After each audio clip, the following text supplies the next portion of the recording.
नमस्कार दोस्तों, आज मैं आपको सुनाने जा रही हूँ मुंशी प्रेमचंद्र जी की ये कहानी लॉटरी। वाचन से पहले आपसे एक सविनय अनुरोध, मेरे चैनल को सब्सक्राइब ज़रूर कर लें, जिससे आने वाली हर कहानी वीडियो सबसे पहले आप तक पहुँच सके, और बेल आइकन को दबाना मत भूलिएगा। धन्यवाद। तो लीजिए सुनिए कहानी लॉटरी। जल्दी से मालदार हो जाने की हवस किसे नहीं होती। उन दिनों जब लॉटरी के टिकट आए तो मेरे दोस्त विक्रम के पिता, चचा, अम्मा और भाई सभी ने एक एक टिकट खरीद लिया।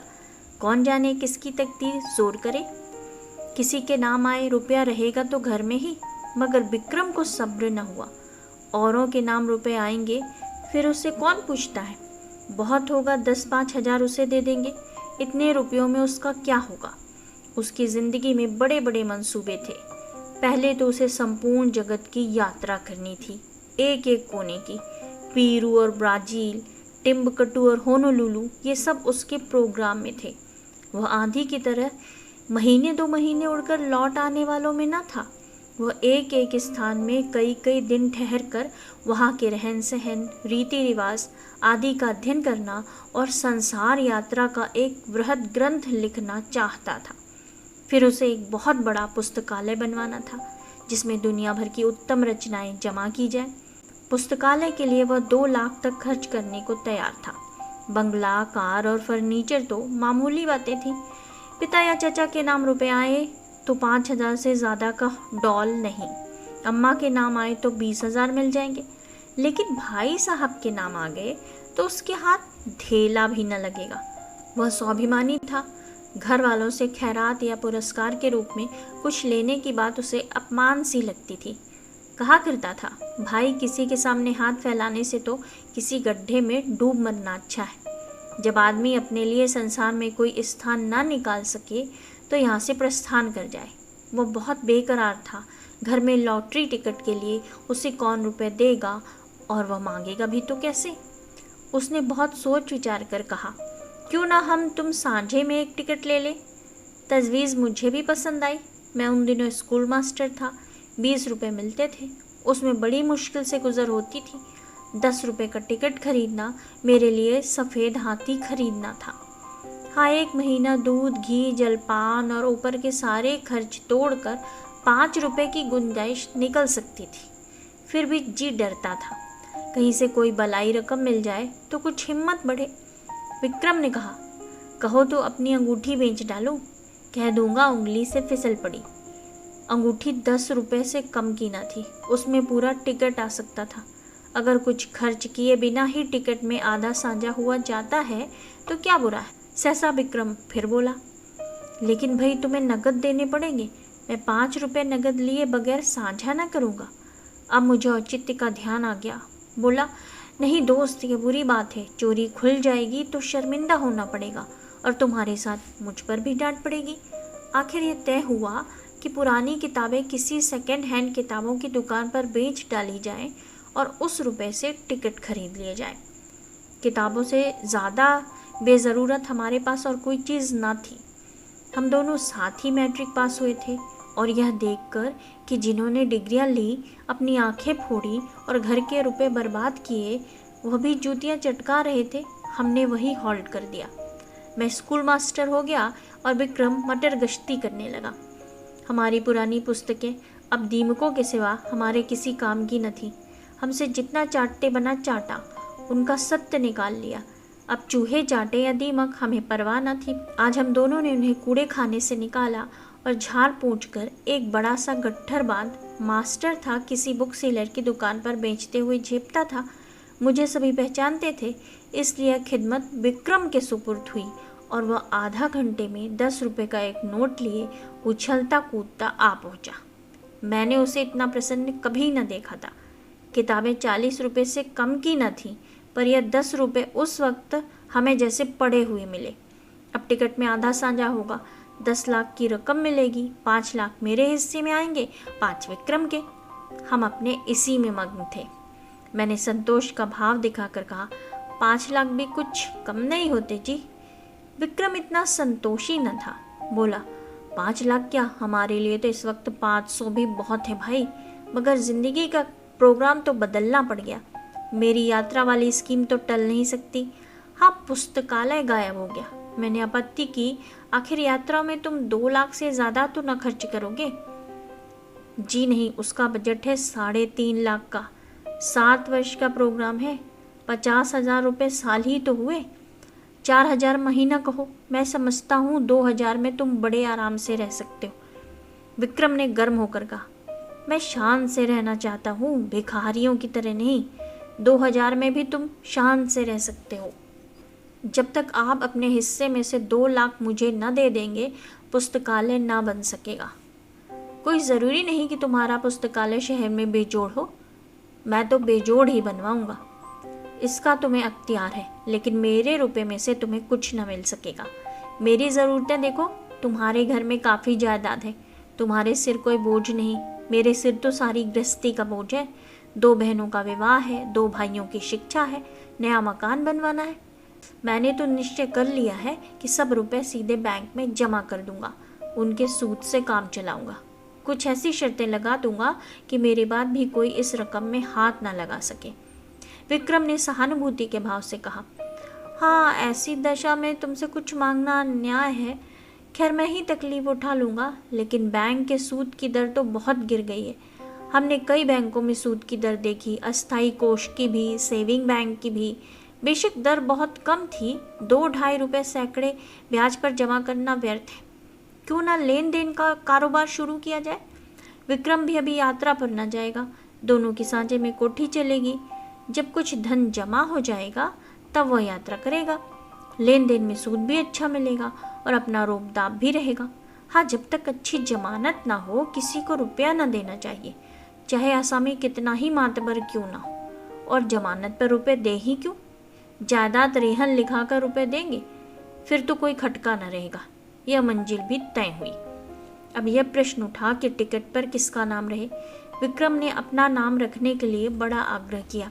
अगर उसका नाम न रहा तो वह टिकट ही न लेगा।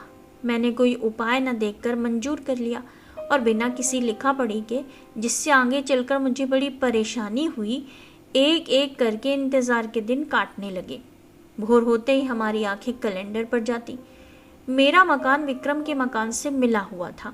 स्कूल जाने के पहले और स्कूल से आने के बाद हम दोनों साथ बैठकर अपने अपने मंसूबे बांधा करते और इस तरह साए साए की कोई सुन ना ले। हम अपने टिकट खरीदने का रहस्य छिपाए रखना चाहते थे। यह रहस्य जब सत्य का रूप धारण कर लेगा, उस वक्त लोगों को कितना विस्मय होगा। उस दृश्य का नाटकीय आनंद हम नहीं छोड़ना चाहते थे। एक दिन बातों बातों में विवाह का जिक्र आ गया। विक्रम ने दार्शनिक गंभीरता से कहा, भाई, शादी वादी का जंजाल तो मैं नहीं पालना चाहता। व्यर्थ की चिंता और हाय हाय, पत्नी की नाच बरदारी में ही बहुत से रुपए उड़ जाएंगे। मैंने इसका विरोध किया। हाँ, यह तो ठीक है, लेकिन जब तक जीवन के सुख दुख का कोई साथी ना हो, जीवन का आनंद ही क्या।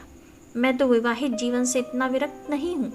हाँ, साथी ऐसा चाहता हूँ जो अंत तक साथ रहे, और ऐसा साथी पत्नी के सिवा दूसरा नहीं हो सकता। विक्रम ज़रूरत से ज़्यादा टुनक मिजाजी से बोला, खैर, अपना अपना दृष्टिकोण है। आपको बीवी मुबारक, और कुत्तों की तरह उसके पीछे पीछे चलना तथा बच्चों को संसार की सबसे बड़ी विभूति और ईश्वर की सबसे बड़ी दया समझना मुबारक। बंदा तो आज़ाद रहेगा, अपने मज़े से चाहा और जब चाहा उड़ गए और जब चाहा घर आ गए। ये नहीं कि हर वक्त एक चौकीदार आपके सिर पर सवार हो। ज़रा सी देर हुई घर आने में और फौरन जवाब तलब हुआ, कहाँ थे अब तक? आप कहीं बाहर निकले और फौरन सवाल हुआ, कहाँ जाते हो? और जो कहीं दुर्भाग्य से पत्नी जी भी साथ हो गई, तब तो डूब मरने के सिवा आपके लिए कोई मार्ग ही नहीं रह जाता। ना भैया, मुझे आपसे ज़रा भी सहानुभूति नहीं। बच्चे को ज़रा सा जुकाम हुआ और आप बेतहाशा दौड़ चले जा रहे हैं होम्योपैथिक डॉक्टर के पास। ज़रा उम्र खिसकी और लौंडे मनाने लगे कि कब आप प्रस्थान करें और वह गुलछर्रे उड़ाएं।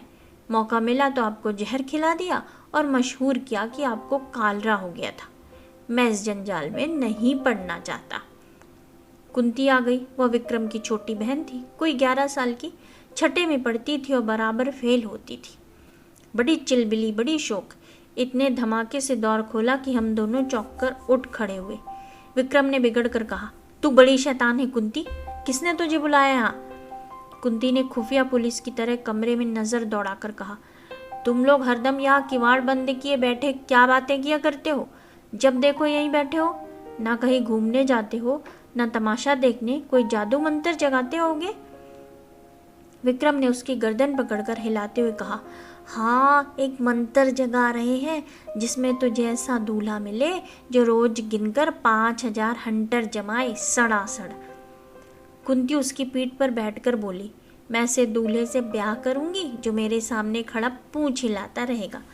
मैं मिठाई के दोने फेंक दूंगी और वह चाटेगा। जरा भी ची चपड़ करेगा तो कान गर्म कर दूंगी। अम्मा को लॉटरी के रुपए मिलेंगे तो 50,000 मुझे दे दे, बस चैन करूंगी। मैं दोनों वक्त ठाकुर जी से अम्मा के लिए प्रार्थना करती हूँ। अम्मा कहती है कुंवारी लड़कियों की दुआ कभी निष्फल नहीं होती। मेरा मन तो कहता है अम्मा को ज़रूर रुपए मिलेंगे। मुझे याद आया, एक बार मैं अपने ननिहाल देहात में गया था तो सूखा पड़ा हुआ था। भादों का महीना आ गया था मगर पानी की एक बूंद नहीं। सब लोगों ने चंदा करके गांव की सब कुंवारी लड़कियों की दावत दी थी और उसके तीसरे ही दिन मूसलाधार वर्षा हुई थी। अवश्य ही कुंवारियों की दुआ में असर होता है। मैंने विक्रम को अर्थपूर्ण आंखों से देखा। विक्रम ने मुझे आंखों ही में हमने सलाह कर ली और निश्चय भी कर लिया। विक्रम ने कुंती से कहा, अच्छा तुझसे एक बात कहें, किसी से कहोगी तो नहीं? नहीं, तू तो बड़ी अच्छी लड़की है, किसी से ना कहेगी। मैं अब के तुझे खूब पढ़ाऊंगा और पास करा दूंगा। बात यह है कि हम दोनों ने भी लॉटरी का टिकट लिया है। हम लोगों के लिए भी ईश्वर से प्रार्थना किया कर, अगर हमें रुपए मिले तो तेरे लिए अच्छे अच्छे गहने बनवा देंगे। कुंती को विश्वास ना आया। हमने कस्में खाई, वो नखरे करने लगी। जब हमने उसे सिर से पांव तक सोने और हीरे से मढ़ देने की प्रतिज्ञा की तब वह हमारे लिए दुआ करने पर राजी हुई। लेकिन उसके पेट में मनो मिठाई पच सकती थी, वह जरा सी बात न बची। सीधे अंदर भागी और एक क्षण में सारे घर में वह खबर फैल गई। अब जिसे देखिए विक्रम को डांट रहा है, अम्मा भी, चचा भी, पिता भी, केवल विक्रम की शुभ कामना से या और किसी भाव से। कौन जाने बैठे बैठे तो मैं हिमाकत ही सूझती है। रुपए लेकर पानी में फेंक देते। घर में इतने आदमियों ने तो टिकट लिया ही था, तुम्हें लेने की क्या जरूरत थी? क्या तुम्हें उसमें से कुछ ना मिलते? और तुम भी मास्टर साहब बिल्कुल घोंगा हो। लड़के को अच्छी बातें क्या सिखाओगे, उसे और चौपट किए डालते हो। विक्रम तो लाडला बेटा था, उसे और क्या कहते। कहीं रूठ कर 1-2 जून खाना न खाए तो आफत ही आ जाए। मुझ पर सारा गुस्सा उतरा। इसकी सोहबत में लड़का बिगड़ा जाता है। पर उपदेश कुशल बहुतेरे वाली कहावत मेरी आंखों के सामने थी। विक्रम के पिता बड़े ठाकुर साहब और ताऊ छोटे ठाकुर साहब दोनों जड़वादी थे, पूजा पाठ की हंसी उड़ाने वाले, पूरे नास्तिक, मगर अब दोनों बड़े निष्ठावान और ईश्वर भक्त हो गए थे। बड़े ठाकुर साहब प्रातःकाल गंगा स्नान करने जाते और मंदिरों के चक्कर लगाते हुए दोपहर को सारी देह में चंदन लपेटे घर लौटते। छोटे ठाकुर साहब घर पर ही गर्म पानी से स्नान करते और गठिया से ग्रस्त होने पर भी राम नाम लिखना शुरू कर देते। धूप निकल आने पर पार्क की ओर निकल जाते और चींटियों को आटा खिलाते। शाम होते हुए दोनों भाई अपने ठाकुर दौरे में जा बैठते और आधी रात तक भागवत की कथा तन्मय होकर सुनते। विक्रम के बड़े भाई प्रकाश को साधु महात्माओं पर अधिक विश्वास था। वह मठों और साधुओं के अखाड़ों तथा कुटियों की खाक छानते और माता जी को तो भोर से आधी रात तक स्नान पूजा व्रत के सिवा दूसरा कोई काम ही न था। इस उम्र में भी उन्हें श्रृंगार का शौक था, पर आजकल पूरी तपस्विनी बनी हुई थी। लोग नाहक लालसा को बुरा कहते। मैं तो समझता हूँ हम में जो यह भक्ति निष्ठा और धर्म प्रेम है वो केवल हमारी लालसा, हमारी हवस के कारण। हमारा धर्म हमारे स्वार्थ के बल पर टिका हुआ है। हवस मनुष्य के मन और बुद्धि का इतना संस्कार कर सकती है, यह मेरे लिए बिल्कुल नया अनुभव था। हम दोनों भी ज्योतिषियों और पंडितों से प्रश्न करके अपने को कभी दुखी कर लिया करते थे। ज्यों ज्यों लॉटरी का दिवस समीप आता जाता था, हमारी चित्त की शांति उड़ती जाती थी। हमेशा उसी ओर मन टंगा रहता। मुझे आप ही अकारण संदेह होने लगा कि कहीं विक्रम मुझे हिस्सा देने से इनकार न कर दे। तो मैं क्या करूँगा? साफ इनकार कर जाए कि तुमने टिकट में साझा किया ही नहीं, ना कोई तहरीर है ना कोई दूसरा सबूत, सब कुछ विक्रम की नीयत पर है। उसकी नीयत जरा भी डावाडोल हुई कि काम तमाम। कहीं फरियाद नहीं कर सकता, मुंह तक नहीं खोल सकता। अब अगर कुछ कहूँ भी तो कुछ लाभ नहीं। अगर उसकी नीयत में फितूर आ गया है तब तो वह भी से इनकार कर देगा। अगर नहीं आया है तो इस संदेह से उसे मर्मांतक वेदना होगी। आदमी ऐसा तो नहीं है, मगर भाई दौलत पाकर ईमान सलामत रखना कठिन है। अभी तो रुपए नहीं मिले हैं। इस वक्त ईमानदार बनने में क्या खर्च होता है? परीक्षा का समय तो तब आएगा जब 10 लाख रुपए हाथ में होंगे। मैंने अपने अंतःकरण को टटोला। अगर टिकट मेरे नाम का होता और मुझे 10 लाख मिल जाते तो क्या मैं आधे रुपए बिना कान पूछ हिलाए विक्रम के हवाले कर देता? कौन कह सकता है, मगर अधिक संभव यही था कि मैं हीले हवाले करता। कहता तुमने मुझे 5 रुपए उधार दिए थे, उसके 10 ले लो, 100 ले लो, और क्या करोगे? मगर नहीं, मुझसे इतनी बदनीति न होती। दूसरे दिन हम दोनों अखबार देख रहे थे कि सहसा विक्रम ने कहा, कहीं हमारा टिकट निकल आए तो मुझे अफसोस होगा कि नाहक तुमसे साझा किया। वह सरल भाव से मुस्कुराया, मगर यह थी उसकी आत्मा की झलक जिसे वह विनोद की आड़ में छिपाना चाहता था। मैंने चौंक कर कहा, सच? लेकिन इसी तरह मुझे भी तो अफसोस हो सकता है। लेकिन टिकट तो मेरे नाम का है, इससे क्या? अच्छा, मान लो मैं तुम्हारे साझे से इनकार कर जाऊं। मेरा खून सर्द हो गया, आंखों के सामने अंधेरा छा गया। मैं तुम्हें इतना बदनीयत नहीं समझता था, मगर है बहुत संभव। 5 लाख, सोचो दिमाग चकरा जाता है। तो भाई अभी से कुशल है, लिखा पढ़ी कर लो, यह संशय रहे ही क्यों? विक्रम ने हंसकर कहा, तुम बड़े शक्की हो यार। मैं तुम्हारी परीक्षा ले रहा था, भला ऐसा कहीं हो सकता है? 5 लाख क्या, 5 करोड़ भी हो तब भी ईश्वर चाहेगा तो नियत में खलल ना आने दूंगा। किंतु मुझे उसके इस आश्वासन पर बिल्कुल विश्वास न आया। मन में एक संशय बैठ गया। मैंने कहा, यह तो मैं जानता हूँ तुम्हारी नीयत कभी विचलित नहीं हो सकती, लेकिन लिखा पढ़ी कर लेने में क्या हर्ज है? फजूल है। फजूल ही सही, तो पक्के कागज पर लिखना पड़ेगा। 10 लाख की कोर्ट फीस ही 7,500 हो जाएगी। किस भ्रम में हैं आप? मैंने सोचा, बला से सादी लिखा पढ़ी के बल पर कोई कानूनी कार्रवाई न कर सकूंगा, पर इन्हें लज्जित करने का, इन्हें जलील करने का, इन्हें सबके सामने बेईमान सिद्ध करने का अवसर तो मेरे हाथ आएगा, और दुनिया में बदनामी का भय ना हो तो आदमी न जाने क्या करे। अपमान का भय कानून के भय से किसी तरह कम क्रियाशील नहीं होता। बोला, मुझे सादे कागज पर ही विश्वास आ जाएगा। विक्रम ने लापरवाही से कहा, जिस कागज का कोई कानूनी महत्व नहीं, उसे लिखकर क्या समय नष्ट करें?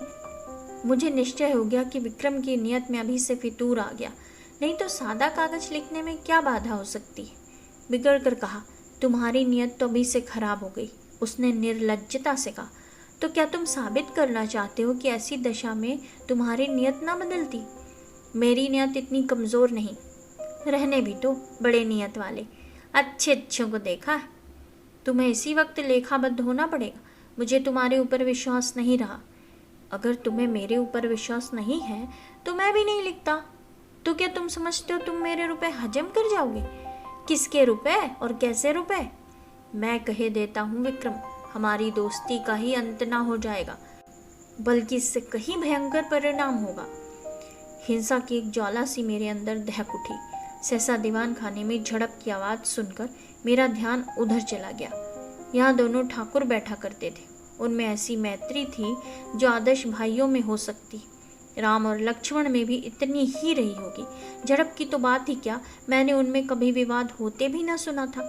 बड़े ठाकुर जो कह दें वह छोटे ठाकुर के लिए कानून था, और छोटे ठाकुर की इच्छा देखकर ही बड़े ठाकुर कोई बात कहते थे। हम दोनों का आश्चर्य हुआ। दीवान खाने के द्वार पर जाकर खड़े हो गए। दोनों भाई अपनी अपनी कुर्सियों से उठकर खड़े हो गए थे। एक एक कदम आगे भी बढ़ाए थे। आंखें लाल, मुख विकृत, त्योरियां चढ़ी हुई, मुट्ठियां बंधी हुई। मालूम होता था बस हाथापाई हुई ही जाती। छोटे ठाकुर ने हमें देखकर पीछे हटते हुए कहा, सम्मिलित परिवार में जो कुछ भी और कहीं से भी किसी के नाम भी आए वह सबका है बराबर। बड़े ठाकुर ने विक्रम को देखकर एक कदम और आगे बढ़ाया। हरगिज नहीं, अगर मैं कोई जुर्म करूं तो मैं पकड़ा जाऊंगा। सम्मिलित परिवार नहीं, मुझे सजा मिलेगी, सम्मिलित परिवार को नहीं। यह वैयक्तिक प्रश्न है, इसका फैसला अदालत से होगा। शौक से अदालत जाइए। अगर मेरे लड़के, मेरी बीवी या मेरे नाम लॉटरी निकली तो आपका उससे कोई संबंध ना होगा। उसी तरह जैसे आपके नाम लॉटरी निकले तो मुझसे, मेरी बीवी से या मेरे लड़के से उससे कोई संबंध ना होगा। अगर मैं जानता कि आपकी ऐसी नीयत है तो मैं भी बीवी बच्चों के नाम से टिकट ले सकता था। यह आपकी गलती है, इसलिए कि मुझे विश्वास था आप भाई हैं। यह जुआ है, आपको समझ लेना चाहिए था। जुए की हार जीत का खानदान पर कोई असर नहीं पड़ सकता। अगर आप कल को 10-5 हजार रेस में हार आए तो खानदान उसका जिम्मेदार ना होगा, मगर भाई का हक दबाकर आप सुखी नहीं रह सकते। तुम ना ब्रह्मा हो, ना ईश्वर और ना कोई महात्मा। विक्रम की माता ने सुना कि दोनों भाइयों में ठनी हुई है और मल्लयुद्ध हुआ चाहता है तो दौड़ी हुई बाहर आई और दोनों को समझाने लगी। छोटे ठाकुर ने बिगड़ कर कहा, आप मुझे क्या समझाती हैं? उन्हें समझाइए। जो 4-4 टिकट लिए हुए बैठे हैं, मेरे पास क्या है? एक टिकट, उसका क्या भरोसा। मेरी अपेक्षा जिन्हें रुपए मिलने का 4 चांस है, उनकी नीयत बिगड़ जाए तो लज्जा और दुख की बात है। ठकुराइन ने देवर को दिलासा देते हुए कहा, अच्छा, मेरे रुपए में से आधे तुम्हारे, अब तो खुश हो। बड़े ठाकुर ने बीवी की जबान पकड़ी, क्यों आधे ले लेंगे? मैं एक ढेला भी न दूंगा। 5वें हिस्से से ज्यादा किसी तरह न मिलेगा। आधे का दावा किस नियम से हो सकता है? न बौद्धिक, न धार्मिक, न नैतिक। छोटे ठाकुर ने खिसियाकर कहा, सारी दुनिया का कानून आप ही तो जानते ही हैं। 30 साल तक वकालत नहीं की है। यह वकालत निकल जाएगी जब सामने कलकत्ते का बैरिस्टर खड़ा कर दूंगा। बैरिस्टर की ऐसी तैसी, चाहे वह कलकत्ते का हो या लंदन का, मैं आधा लूंगा, उसी तरह जैसे घर की जायदाद में मेरा आधा है। इतने में विक्रम के बड़े भाई साहब सिर और हाथ में पट्टी बांधे, लंगड़ाते हुए, कपड़ों पर ताज़ा खून के दाग लगाए, प्रसन्न मुख आकर एक आराम कुर्सी पर गिर पड़े। बड़े ठाकुर ने घबरा कर पूछा, यह तुम्हारी क्या हालत है जी? एक यह चोट कैसे लगी? किसी से मारपीट तो नहीं हो गई? प्रकाश ने कुर्सी पर लेटकर एक बार कराहा, फिर मुस्कुरा कर बोले, जी कोई बात नहीं, ऐसी कुछ बहुत चोट नहीं लगी। कैसे कहते हो कि चोट नहीं लगी? सारा हाथ और सिर सूज गया है, कपड़े खून से तर। ये मामला क्या है? कोई मोटर दुर्घटना तो नहीं हो गई? और मामूली चोट है साहब, 2-4 दिन में अच्छी हो जाएगी, घबराने की कोई बात नहीं। प्रकाश के मुख पर आशापूर्ण शांत मुस्कान थी। क्रोध, लज्जा या प्रतिशोध की भावना का नाम भी न था। बड़े ठाकुर ने और व्यग्र होकर पूछा, लेकिन क्या हुआ? यह क्यों नहीं बतलाते? किसी से मारपीट हुई हो तो थाने में रपट करवा दूं? प्रकाश ने हल्के मन से कहा, मारपीट किसी से नहीं हुई साहब। बात यह है कि मैं जरा झक्कड़ बाबा के पास चला गया था। आप तो जानते हैं, वह आदमियों की सूरत से भागते हैं और पत्थर लेकर मारने दौड़ते हैं। जो डर कर भागा वो गया, जो पत्थर की चोटें खाकर भी उनके पीछे लगा रहा वह पारस हो गया। वो यही परीक्षा लेते हैं। आज मैं वहाँ पहुँचा तो कोई 50 आदमी जमा थे। कोई मिठाई लिए, कोई बहुमूल्य भेंट लिए, कोई कपड़ों के थान लिए। झक्कड़ बाबा ध्यानावस्था में बैठे थे। एकाएक उन्होंने आंखें खोली और यह जन समूह देखा तो कई पत्थर चुनकर उनके पीछे दौड़े। फिर क्या था, भगदड़ मच गई। लोग गिरते पड़ते भागे, हुर्र हो गए, एक भी न टिका। अकेला मैं घंटे घर की तरह वहीं डटा रहा। बस उन्होंने पत्थर चला ही तो दिया। पहला निशाना सिर में लगा, उनका निशाना अचूक होता है। खोपड़ी भन्ना गई, खून की धारा बह निकली, लेकिन मैं हिला नहीं। फिर बाबा जी ने दूसरा पत्थर फेंका, वो हाथ में लगा, मैं गिर पड़ा और बेहोश हो गया। जब होश आया तो वहाँ सन्नाटा था। बाबा जी भी गायब हो गए थे। अंतर ध्यान हो जाया करते हैं। किसे पुकारूं, किससे सवारी लाने को कहूँ? मारे दर्द के हाथ फटा पड़ता था और सिर से अभी तक खून जारी था। किसी तरह उठा और सीधा डॉक्टर के पास गया। उन्होंने देखकर कहा, हड्डी टूट गई है और पट्टी बांध दी। गर्म पानी से सेकने को कहा है। शाम को फिर आएंगे, मगर चोट लगी तो लगी। अब लॉटरी मेरे नाम आई धरी, यह निश्चय है। ऐसा कभी हुआ ही नहीं झक्कड़ बाबा की मार खाकर कोई नामुराद रह गया। मैं तो सबसे पहले बाबा की कुटी बनवा दूंगा। बड़े ठाकुर साहब के मुख पर संतोष की झलक दिखाई दी। फौरन पलंग बिछ गया। प्रकाश उस पर लेटे, ठकुराइन पंखा झलने लगी। उनका भी मुख प्रसन्न था। इतनी चोट खाकर 10 लाख पा जाना कोई बुरा सौदा न था। छोटे ठाकुर साहब के पेट में चूहे दौड़ रहे थे। जो ही बड़े ठाकुर भोजन करने गए और ठकुराइन भी प्रकाश के लिए भोजन का प्रबंध करने लगी, त्यों ही छोटे ठाकुर ने प्रकाश से पूछा, क्या बहुत जोर से पत्थर मारते हैं? जोर से तो क्या मारते होंगे? प्रकाश ने उनका आशय समझकर कहा, अरे साहब, पत्थर नहीं मारते, बम गोले मारते हैं। देव सा तो डील डॉल है और बलवान इतने हैं कि एक घूसे में शेरों का काम तमाम कर देते हैं। कोई ऐसा वैसा आदमी हो तो एक ही पत्थर में टें हो जाए। कितने ही तो मर गए, मगर आज तक झक्कड़ बाबा पर मुकदमा नहीं चला। और 2-4 पत्थर मार कर ही नहीं रह जाते, जब तक आप गिर ना पड़े और बेहोश ना हो जाए, वो मारते ही जाएंगे। मगर रहस्य यही है कि आप जितनी ज़्यादा चोटें खाएंगे, उतने ही अपने उद्देश्य के निकट पहुंचेंगे। प्रकाश ने ऐसा रोए खड़े कर देने वाला चित्र खींचा कि छोटे ठाकुर साहब थर्रा उठे। पत्थर खाने की हिम्मत न पड़ी। आखिर भाग्य के निपटारे का दिन आया। जुलाई की 20वीं तारीख, कत्ल की रात। हम प्रातःकाल उठे तो जैसे एक नशा चढ़ा हुआ था, आशा और भय के द्वंद्व का। दोनों ठाकुरों ने घड़ी रात रहे गंगा स्नान किया था और मंदिर में बैठे पूजन कर रहे थे। आज मेरे मन में श्रद्धा जागी। मंदिर में जाकर मन ही मन ठाकुर जी की स्तुति करने लगा। अनाथों के नाथ, तुम्हारी कृपा दृष्टि क्या हमारे ऊपर ना होगी?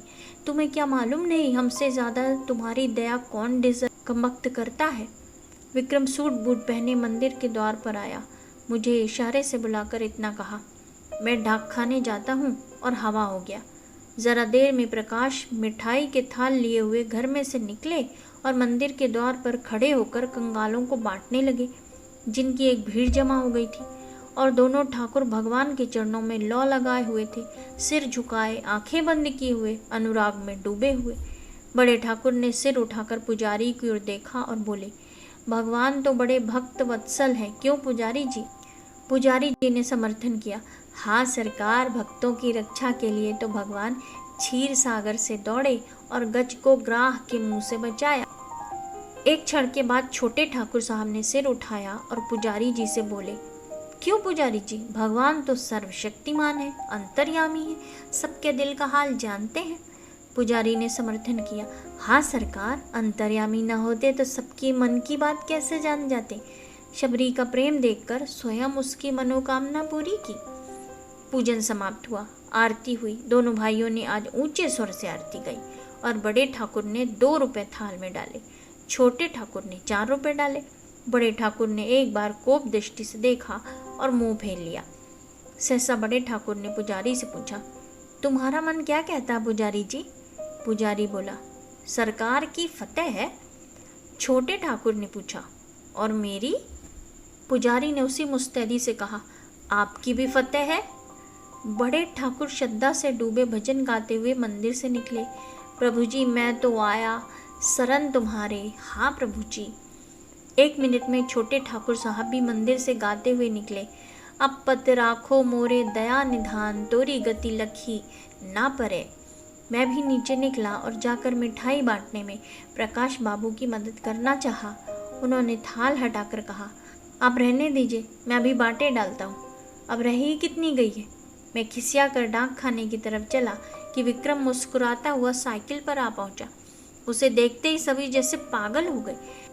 दोनों ठाकुर सामने ही खड़े थे, दोनों बाज की तरह झपटे। प्रकाश के थाल में थोड़ी सी मिठाई बची रह गई थी। उसने थाल जमीन पर पटका और दौड़ा, और मैंने तो उस उन्माद ने विक्रम को गोद में उठा लिया, मगर कोई उससे कुछ पूछता नहीं। सभी जय जयकार की हाक लगा रहे हैं। बड़े ठाकुर ने आकाश की ओर देखा, बोलो राजा रामचंद्र की जय। छोटे ठाकुर ने छलांग मारी, बोलो हनुमान जी की जय। प्रकाश तालियां बजाता हुआ चीखा, दुहाई झक्कड़ बाबा की। विक्रम ने और जोर से कहकहा मारा और फिर अलग खड़ा होकर बोला, जिसका नाम आया है उससे 1 लाख लूंगा, बोलो है मंजूर? बड़े ठाकुर ने उसका हाथ पकड़ा, पहले बता तो। ना, यूं नहीं बताता। छोटे ठाकुर बिगड़े, महज बताने के लिए 1 लाख? शाबाश। प्रकाश ने भी त्योरी चढ़ाई, क्या डाक खाना हमने देखा नहीं है? अच्छा, तो अपना अपना नाम सुनने के लिए तैयार हो जाओ। सभी लोग फौजी अटेंशन की दशा में निश्चल खड़े हो गए। होश हवाश ठीक रखना। सभी पूर्ण सचेत हो गए। अच्छा तो सुनिए कान खोलकर, इस शहर का सफाया है। इस शहर का ही नहीं, संपूर्ण भारत का सफाया है। अमेरिका के एक हब्सी का नाम आ गया है। बड़े ठाकुर झल्लाए, झूठ झूठ, बिल्कुल झूठ। छोटे ठाकुर ने पैतरा बदला, कभी नहीं, 3 महीने की तपस्या यूं ही नहीं रही। वाह! प्रकाश ने छाती ठोक कर कहा, यहाँ सिर मुड़वाए और हाथ तोड़वाए बैठे हैं, दिल लगी है। इतने में और 50 आदमी उधर से रोनी सूरत लिए निकले। ये बेचारे भी डाक खाने से अपनी किस्मत को रोते चले आ रहे थे। मार ले गया अमेरिका का हब्सी, अभागा, पिशाच, दुष्ट।